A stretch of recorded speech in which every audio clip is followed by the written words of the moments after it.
All right. Hey, this is Jon Croft with Cultural Warfare with Jon Croft. And I'm Jon Croft, and I'm out of town, but that's okay.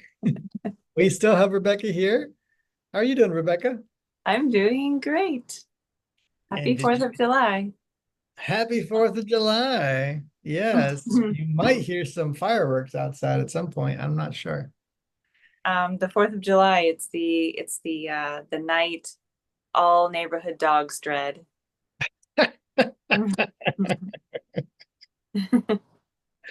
Or they're really happy about it. I don't know. They get to bark a long time, Yes, all night.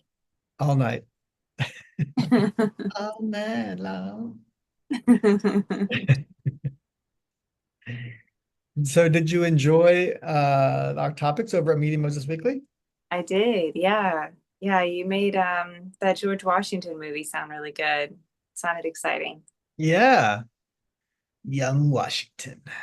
And I'm always looking forward to seeing new things from Dallas Jenkins. Yep. And the Wonder Project, and John Irwin is directing, and Angel is I guess um of course it started over at Angel and John Irwin, and looks like Wonder Project and Angel are now working together on this movie, so that'll be great. Yeah. So I'm out of town, but that's okay. We can still talk about cool stuff. And this week we're talking about world building in real life. So I had seen a video from a writer who talks about world building and how important it is and stuff like this. And I don't have the video with me, but it made me think of this topic because I just love stories that do world building. I love it. And Tolkien, of course, is known as a master of world building. He's probably the still the biggest master of world building that there is. I mean, the dude literally spent 17 years building this world, Wow. um, Middle Earth. So, and a lot of his stuff he didn't even put in the book. It was just kind of for his use so that his story was a good story, you know? And he went, because he understands culture and he understands myth. Tolkien understood that if you invent a language, you invent a world.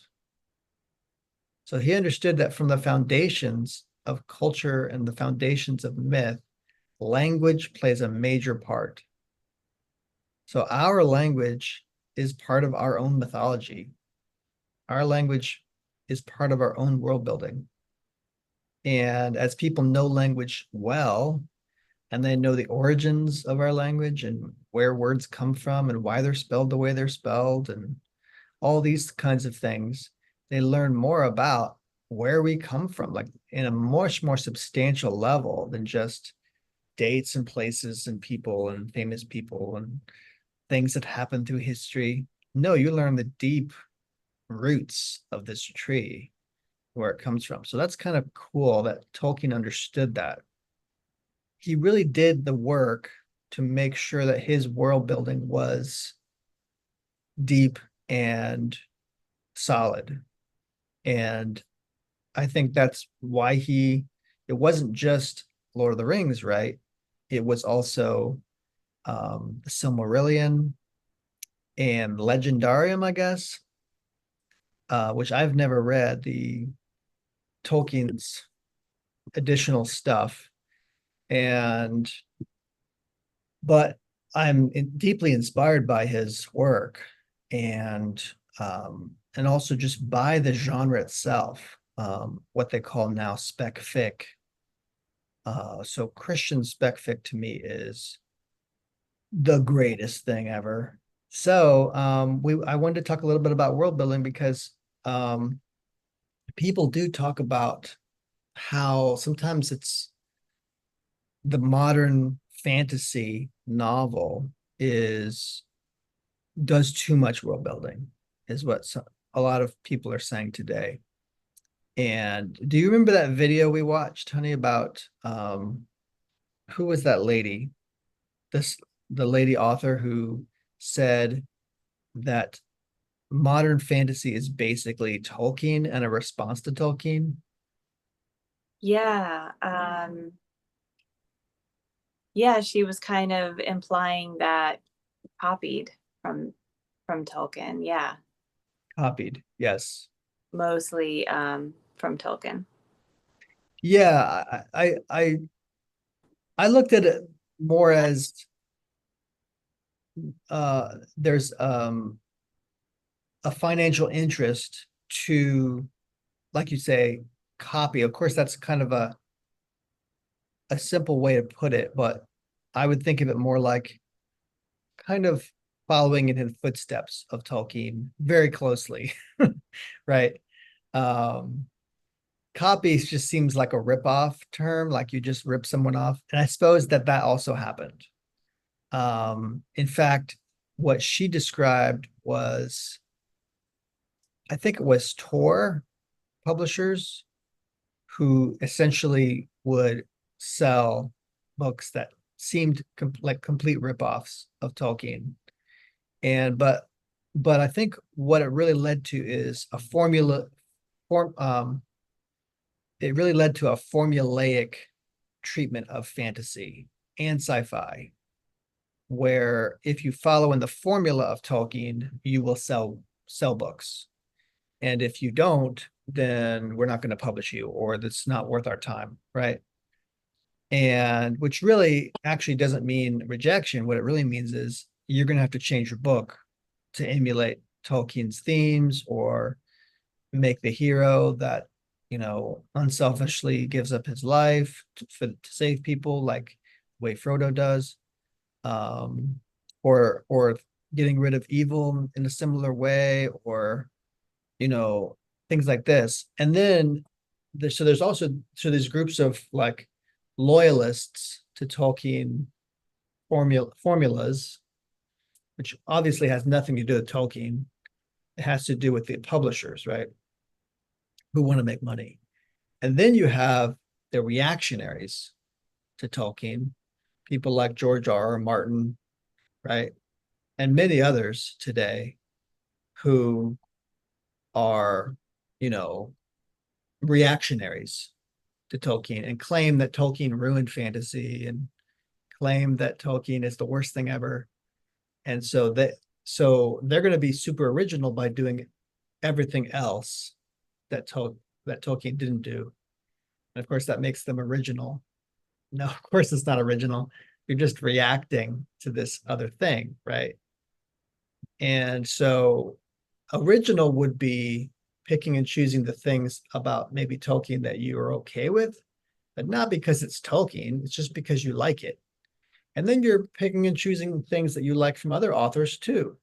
And you might even borrow things from sci-fi or borrow things from Western, or mix things up in a way that creates kind of an original formula, right? And almost you can't find out. I mean, one exciting thing about storytelling is I think when you love storytelling, you just kind of learn from masters who came before you, like any art form, right? And you don't purposefully emulate your masters. You just kind of love what they did. And so it influences you naturally. And if you're well enough read, of course, I'm speaking of writers now, but this is true for any art form. Like if you watch enough films, it's going to affect your filmmaking, right? If you look at enough great paintings as a painter, it's going to influence your painting. And so this is just a natural process. Obviously, what you want, and for an organic genre to take shape, is you have to have authentic creators, and in this case, writers who just write from love of the art form, not because they're trying to make a buck and they know that Tolkien formulas would make more money. No, it's because they just love these stories and they want to make stories that also make them happy. And so whether it's world building or whether it's a lot of other elements to these stories that make them work, it's not about making it work. It's about making something that works for you as a writer, something that you enjoy. And then when your fans like it and give you feedback, you can choose to agree with that or not agree with that. You don't have to agree with your fans. So similarly with a publisher, right? Your publisher might say, "Oh, I don't like that." It's like, well, I think it's going to be good anyway, right? And so you can decide to stick to your guns as a writer and make stuff that you really love, regardless of who says what. But it can be really good to listen to feedback and be like, well, why are they giving me this feedback? If it's good feedback, it doesn't have to take away from your artistry, right? Just like how you learn from the masters, you can learn from the audience. And there's a lot of good stuff there. I'm not saying all of it's good, but you know, I think this is exciting because we're talking about writing because our family's getting more into writing. And I just think that's really exciting. And you know, but these concepts of world building, I think, are really important. But if you wanted to find out from me if I think world building is the most important thing, so that you can be Tolkienish, I would say no. There's a certain point at which world building becomes kind of I guess a crutch for you as a writer. And or like you could feel you could be an unconfident writer. And so if you're not as confident about your story, because really you're supposed to be writing a story, right? You're not just supposed to be writing about these theoretical people who did something on this day and they like to do these things. No, all that's got to be to play into your story.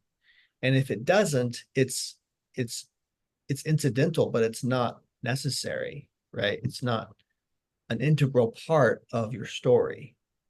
So I would say world building is useful as long as it helps your story. And if it doesn't help your story, then you're just kind of wasting your time and energy.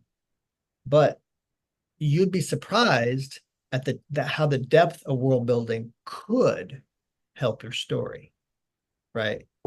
And I think Tolkien did that in a smart way. He was doing it in a very smart and more practical way than you might think, because language does influence the fabric of a society, and that society does inform all the actions of those characters. So when you're thinking about it from the position of someone from Middle Earth, you make different choices. You do different things, right? Someone from Gondor is going to maybe think differently about honor than someone from some other part of Middle Earth. And so all of these things can really be useful when writing good characters. And characters are really your story. Like plot and character are essentially the same thing. That's what David Mamet was saying. And I agree with his thoughts on this. But I think he kind of describes it like plot and character don't exist. And I would say the contrary is true, which is plot is character and character is plot. And so they both are equally important and they feed into each other. But if there was one more important part, it's the character, because the character makes your plot interesting. And you can have a super interesting plot, but if you don't have relatable characters, you're not going to care about all the cool things that happen here, right? I mean, if you've ever seen an action movie where just a bunch of cool stuff happens, but if the lead character died, you'd be like, okay, like that's how you know how important character is. You know that every character has to have value, and you do that by making them relatable to the audience. So they have to be like human, and they have to be somebody that you can relate to and you can understand. So that's obviously like an art form and a craft that you have to really get used to doing and knowing your audience, you know. And so an artist can have sometimes an intuitive understanding of their own fans and the kind of characters that their fans want to read. And some of them, some authors are just very weird about that stuff. Like they write characters that you can't really relate to. And so that goes into who their audience ends up being, right? Their audience ends up being this kind of person. And because they write these kinds of characters, right? So that's how important character is. It really is your most important element as a writer of whether it's screenwriting or fiction writing. Um, it's your characters because that's going to determine your own fan base, you know, and that's going to determine even your plots to your stories. And so in a way, it's a reverse engineering though, if you create world building based on your characters. So this is the thing. And I think it's why Tolkien was brilliant. He did world building and then characters and then plot. And I think that makes sense because that kind of character is going to take shape in that kind of world. The world's going to inform who these characters are. And then the character informs what the plot is. So you can kind of reverse engineer that by understanding the weaknesses and the needs that your character has. Like they're great in so many ways, but they have these really bad weak spots. Well, how does one fix those weak spots? Oh, they're going to have to go on an adventure to solve this problem with these weak spots. You know, as a writer, of course, you're inventing these weak spots on purpose. And that could be because you want them to go on this adventure, right? And maybe it's an adventure that you've gone on in real life where you've learned something about life and you said, oh, I'm going to have to write this into my character. So now they have to have a similar weakness I've had as a writer. And I'm going to have to write this into my character. Well, wait a second. Let's take a back up and figure out what it is about the world I'm writing that maybe informs this issue the character has. So you can see you're starting from the end point in a way as a writer. You're saying, who am I? What kind of issues am I dealing with? Now I put that into the plot. Okay, take a step back. What kind of character is going to go on this adventure with this plot? Take a step back. What kind of world can inform and kind of create this kind of character who has to go through this kind of adventure?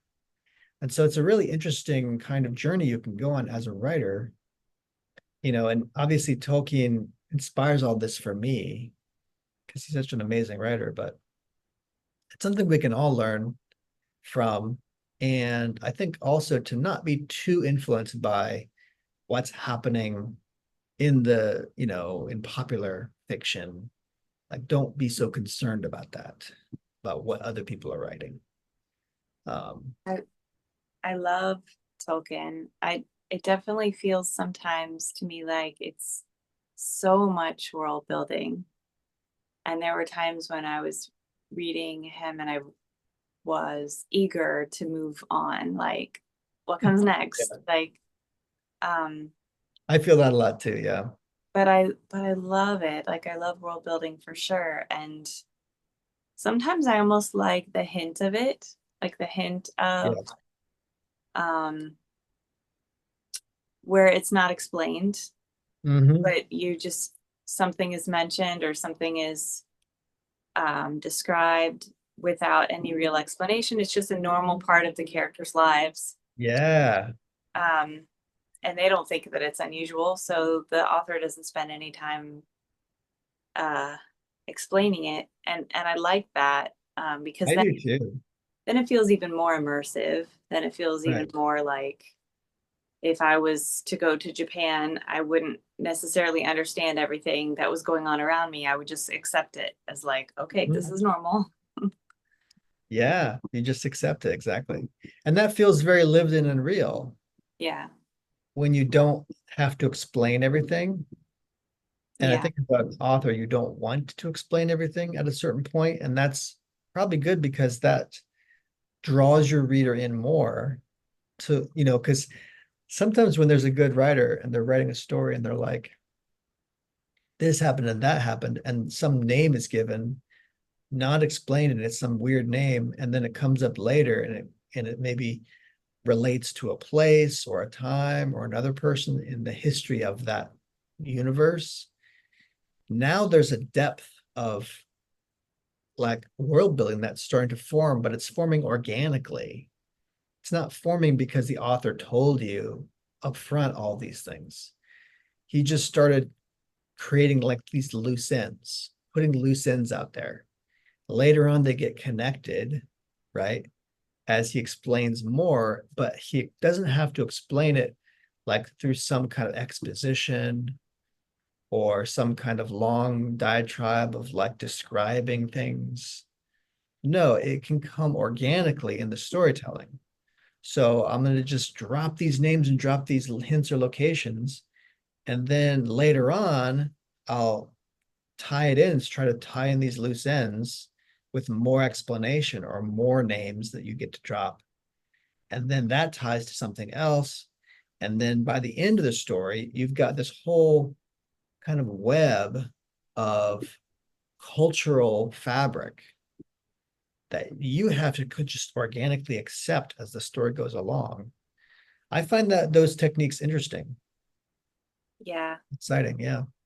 I agree. Um, I definitely think like characters and plot are and like characters, plot, and world building, I guess, setting Mhm. are almost like equally necessary Yeah. um in a story. They all support each other and need each other, and Yeah. I wouldn't say one is more important than another, although probably someone could make a great case for that. Um, yeah. Yeah.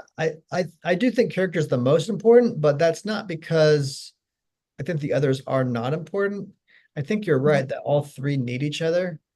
But a lot of the reason I make a big deal out of the whole character is plot thing is because I think people often overemphasize plot, especially because I come from the filmmaking world and plot is so emphasized in filmmaking that I think people missed kind of the fact that good relatable characters are more important than plot.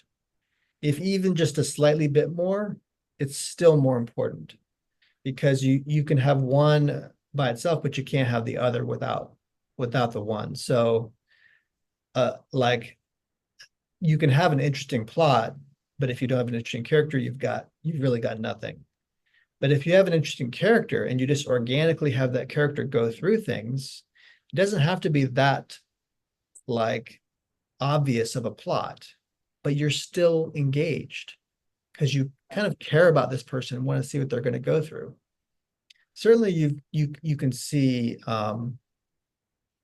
filmmakers who overemphasize character to such a degree that there's almost no plot. Hmm. That can get frustrating, I think. And there also is times in which a character or a plot is so amorphous out and there's no like connection to a setting. Like it's almost so artsy that there's no setting. You don't know what time or place it takes form in. And I don't find that all that disturbing, frankly. I think that's kind of interesting in many ways.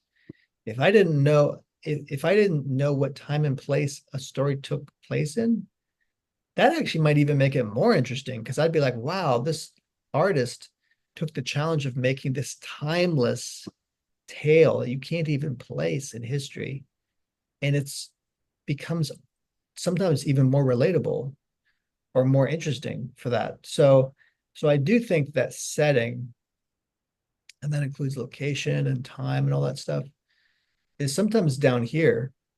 But if you're like in a kind of genre that really requires it, like fantasy does, because you have to explain some things with fantasy and sci-fi, it really becomes pretty important. And I think Tolkien understood that his genre he was working in, it relied very heavily on the world building in order for all these things to make sense. Because to me, it's all about context for Tolkien. Context is everything. And world building gives a lot of potential context that you kind of have to figure out, which makes it even more interesting, right? Because now you're similarly to what we were just saying about not tying up loose ends. Tolkien, it's almost like he's providing all these answers without loose ends. And so you're kind of like not thrust, but you're kind of like dropped into this very rich world. And you've almost got to find the loose ends, like what doesn't make sense and what doesn't work. But the exciting thing is he doesn't really let you sit there very long. He's got a pretty great plot. And of course, he has magnanimously beautiful characters. He just like beautiful characters. And so he's got all these elements that work. So you don't mind all the extra time with the world building, I think. But he just creates a very lived in universe. And I think stuff like that comes later, like Star Wars. I think Star Wars also does a lived in universe. And that's why I think sci-fi that does good world building is also more successful. Um, if you have good world building in sci-fi, I think you're kind of a head and shoulders above most other people. But it has to still remain very relatable. So your characters have to still be, and I think sci-fi often gets this particular thing wrong, is they make some character that's so in that universe that, some sci-fi universe that you really don't relate to them anymore. They don't have even human emotions, it seems like. They're like Spock or some other alien and they have all these alien emotions. And so in a way, when I think of sci-fi stuff, I think of stuff that's actually kind of modern day and in our universe, but then you just put it into the sci-fi setting, so that way your characters are still all very relatable.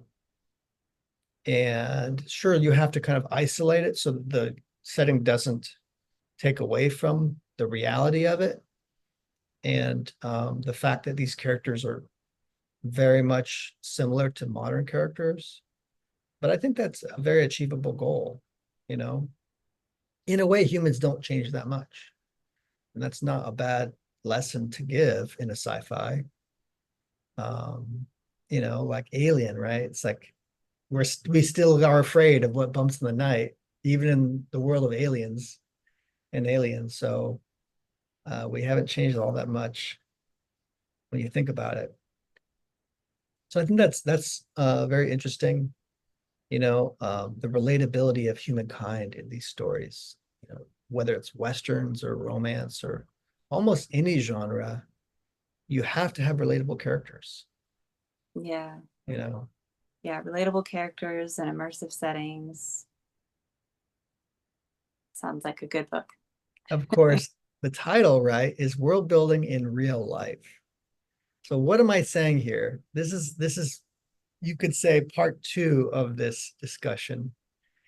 It's that I don't think we should just study literature, study art, and get immersed in all this entertainment. I think what entertainment is supposed to do is inspire you to create in real life. It's supposed to inspire you to do something great in your actual life, not just to get an escape, but to find ways to do something great and help and have your art, the art that you like, the hobbies that you have, help bolster that, you know, ambition or interest that you have in real life. And so similarly to world building, right? you got to build a world that you want to live in. That's what all of us are doing. And so that's the exciting thing about this kind of subject with art and with literature is, in a way, right? George Lucas in Star Wars was creating the kind of world he'd like to live in. And so that's the beauty of art, is the artist can involve themselves in their work. But today, I think what we're seeing is not a lot of art being created to help society become better, like really become better. Not just following some political message or some propaganda arm of the government is trying to tell us how to live. No, I don't mean that kind of thing. That's not making things better. But something that inspires people to make the world a better place. And so, how we were talking before, honey, about how I'm out of town and we're looking to do get into a brick and mortar business. This is kind of us doing world building right now. We're building something special, something that can actually can actually benefit society around us. And so, we're hoping to dig into a community more um, to do that. So I just want to inspire all of you to become the heroes in your own stories. Go do something real with your own life, not just Netflixing and chilling on the weekends, but like make something real and be part of making your community better and your culture better. So what do you think about that? Yeah, do that. Yeah. Make something, write something. Yeah.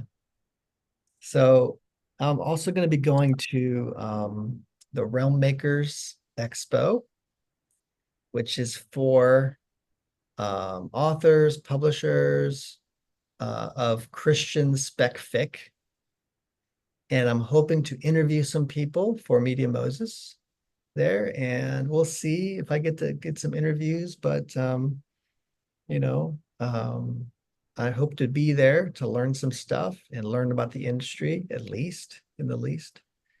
And that's coming up July, I believe, 18th, 19th, 20th, up in Grand Rapids, Michigan. So we will see some great spec-fic writers, hopefully.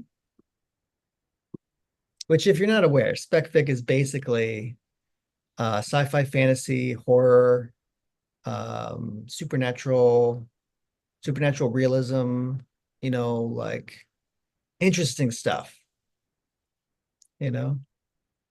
So, but yeah, obviously all fiction. Anything fairy tale, anything Tolkien, stuff like that, spiritual stuff. It's cool stuff. Yeah, it is. Yeah. All right, you guys. So I hope that you also will be heading out there and doing some cool world building. And we hope to interview some people around the country coming up. So if you're interested, drop us a line and we will come out there. I'm starting this, as you know, I'm starting this new project called Cultural Exodus. And it's a documentary interview show where we go and interview artists and get their opinion on culture building and how to make the world a better place through their art. And so you can participate with that if you'd like to. All right, guys. So we are enjoying 4th of July, getting some fireworks out here. Have you heard any over there, honey? There's so many going off all around me. Yeah, around the neighborhood. Yes, and it's raining, and so there's lots of Oh, thunder and fireworks. It's kind of nice. amazing. Yeah. Kind of cool. I would be surprised if you can't hear it when you're editing this later because it's so loud. I really can't. I can hear some here. Yeah, I can't hear any on your end. Okay, yeah. Good. The microphones are working well. Yeah. All All right, you guys. Well, have a great 4th of July. Enjoy yourself. Don't get hurt. Shooting fireworks off. And happy Independence Day and happy 2nd anniversary of Media Moses. Have a great weekend.